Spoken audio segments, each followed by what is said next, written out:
श्याओहान ने आंख मारते हुए कहा, ये मेरी दोस्त झांगजी है। अभी अभी यहाँ से गुजरी लड़की से इसकी तुलना करे तो ये कैसी है? मैं आपको एक सीक्रेट बताती हूँ, वो एक मशहूर मॉडल है। झांगजी ने शर्माते हुए कहा। हेलो जीजा जी, झांगजुआन ने शर्माते हुए कहा। श्याओहान, बकवास मत करो। वैसे तुम्हारी सिस्टर किहान ने मुझसे कहा है कि मैं तुम्हें हॉस्टल से सामान शिफ्ट करने में मदद करूं। श्याओहान ने सोचते हुए कहा, हम तीनों मिलकर इसे 2 बार में ला सकते हैं। तभी दूर से कोई चिल्लाकर कहता है, रुको। फिर वहाँ पर एक ब्लैक कार आकर रुकती है तो वो लोग उसे देखते रहते हैं। श्याओहान सोचती है, ये लोग यहाँ क्यों आए हैं? फिर उस कार में से 2 छपरी लड़के बाहर निकलते हैं जो छपरी और लोफर का मिक्सचर लगते हैं। झांग चैंग ने बाल से ही करते हुए कहा, श्याओहान, मैंने सुना है कि तुम कहीं दूसरी जगह जा रही हो, इसलिए मैं तुम्हारी मदद करने आया हूँ। फिर श्याओहान सोचती है कि ये बहुत ही वीक है और झांगजुआन एक मेल प्रोडिजी है। ऐसा सोचते हुए वो मुंह बनाने लगती है। श्याओहान ने हताशा में कहा, सिर्फ तुम? झांग चैंग ने पोलाइट होते हुए कहा, चिंता मत करो, मैं बहुत स्ट्रांग हूँ। सू फेंग ने इशारा करते हुए कहा, जी हाँ, वो मेरा सबसे अच्छा ब्रदर है। फिर कुछ समय बाद सू फेंग और झांग चैंग दोनों मिलकर सीढ़ियों पर से सामान का एक बैग लेकर उतर रहे होते हैं। शायद वो बैग इतना भारी होता है या फिर वो दोनों इतने कमजोर होते हैं कि दोनों बहुत ही कांप रहे होते हैं। झांग चैंग सोचता है, धिक्कार है, ये लड़की तो कमाल की है। इतनी मेहनत के बाद फिर आखिरकार वो सामान का बैग लेके नीचे पहुंच जाते हैं, पर दोनों की हालत खराब हो चुकी होती है। सू फेंग तो सामान रखते ही थकान की वजह से झुक के गिर जाता है। तभी श्याओहान वहाँ से छोटा बैग लेके निकलती है। झांग चैंग ने पसीना पोंछते हुए कहा, श्याओहान, देखो अभी ऊपर कितना सारा सामान पड़ा है, हम बाद में फिर ऊपर जाएंगे। श्याओहान ने बिना किसी भाव के कहा, कोई जरूरत नहीं है। श्याओहान ने सीढ़ियों की तरफ देखते हुए कहा, मेरे जीजा जी को देखो, वो तो तुरंत सब कुछ नीचे ला देंगे। तभी झांगजुआन 5 बॉक्सेस एक कंधे पे उठाकर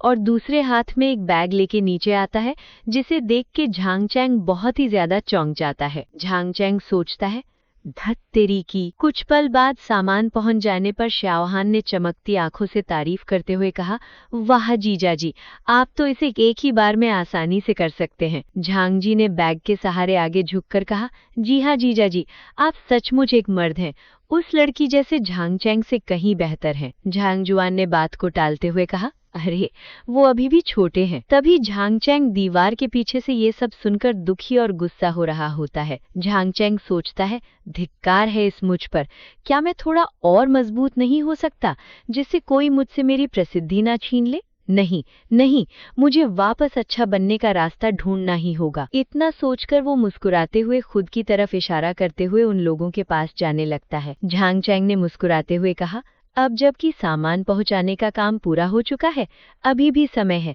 तो क्यों ना हम कुछ मूड बदलने के लिए पास के जिन्यू कसीनो चले? झांग चैंग सोचता है, वहां पर मैं इस बेवकूफ की आंखें खोल दूंगा। श्याओहान ने मुस्कुराते हुए कहा, कसीनो? मुझे अभी तक जाने का मौका ही नहीं मिला है। फिर कुछ समय बाद दोपहर में ही वो लोग जिन्यू कसीनो की बिल्डिंग के बाहर होते हैं। अंदर जाने के कुछ ही पल में वो लड़कियां शायद कोई गेम खेल रही होती हैं। वो दोनों लड़कियां बिग बिग चिल्ला रही होती हैं, बाकी के लोग स्मॉल चिल्ला रहे होते हैं। मुझे लगता है कि वो लोग डाइस नंबर गेस करने वाला गेम खेल रहे होते हैं। पीछे खड़ा झांगजुआन ये देखकर मुस्कुरा रहा होता है। झांगजुआन सोचता है, मुझे याद है कि कुछ साल पहले मैं अभी भी ओलंपिक सिटी और दुनिया के गैम्बलिंग के बादशाह का सामना कर रहा था, लेकिन आज मैं इस छोटे से कसीनो में खड़ा हूँ, किसी को परवाह नहीं है।